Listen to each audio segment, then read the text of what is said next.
Hi guys, in front of me is AGM Mobile Smart Pad, and let me show you how to perform a soft reset of this device. So basically all you have to do is tap on power button and hold it.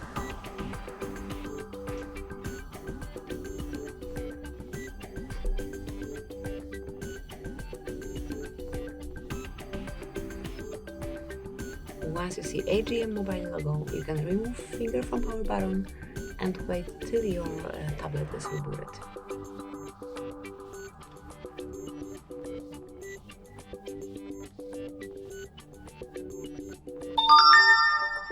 Now just unlock your phone and use it smoothly. Thank you for watching. Please subscribe our channel and leave the thumbs up.